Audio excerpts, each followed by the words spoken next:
السلام علیکم۔ بسم اللہ الرحمن الرحیم۔ سوال نمبر 50,939۔ عنوان: حاجی امداد اللہ مہاجر مکی رحمۃ اللہ علیہ کون تھے؟ کیا آپ عید میلاد النبی صلی اللہ علیہ وسلم مناتے تھے؟ سوال: حاجی امداد اللہ مہاجر مکی رحمۃ اللہ علیہ کون تھے؟ کیا آپ عید میلاد النبی صلی اللہ علیہ وسلم مناتے تھے؟ آپ نے جشن میلاد النبی کو جائز کہا ہے؟ مفتیان کرام اس بارے میں کیا فرماتے ہیں؟ جواب نمبر 50,939۔ فتویٰ آئی ڈی 554۔ بسم اللہ الرحمن الرحیم۔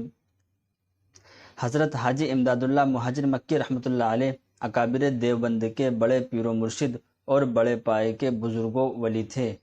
ان سے قیام کرنا ثابت ہے، لیکن انہوں نے میلاد النبی کا جشن منانے کو یا مروجہ طریقے پر عید میلاد النبی صلی اللہ علیہ وسلم کو جائز نہیں فرمایا۔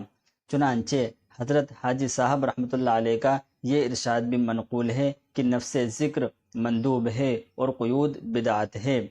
فتاوی رشیدیہ میں یہ مسئلہ متعدد مقامات پر مذکور ہے، اور حضرت مفتی محمود حسن صاحب گنگوہی رحمۃ اللہ علیہ فرماتے ہیں کہ اگر کسی ولی برگزیدہ کا کوئی قول یا عمل ایسا ثابت ہو جس کے لیے چاروں دلیلوں میں سے کوئی دلیل نہ ہو، تو ان ولی کے ساتھ حسن ظن کی وجہ سے ان کے اس قول و عمل کے لیے محمل حسن تجویز کیا جائے گا۔ یہ نہیں ہوگا کہ اس قول و عمل کو اصل قرار دے کر ادلہ شرعیہ کو نظر انداز کیا جائے۔ پس مروجہ عید میلاد النبی صلی اللہ علیہ وسلم بدعت ہے، درست نہیں۔ 427-5 محمودیہ۔ واللہ تعالی عالم۔ دارالفتاح دارالعلوم دیوبند۔ السلام علیکم۔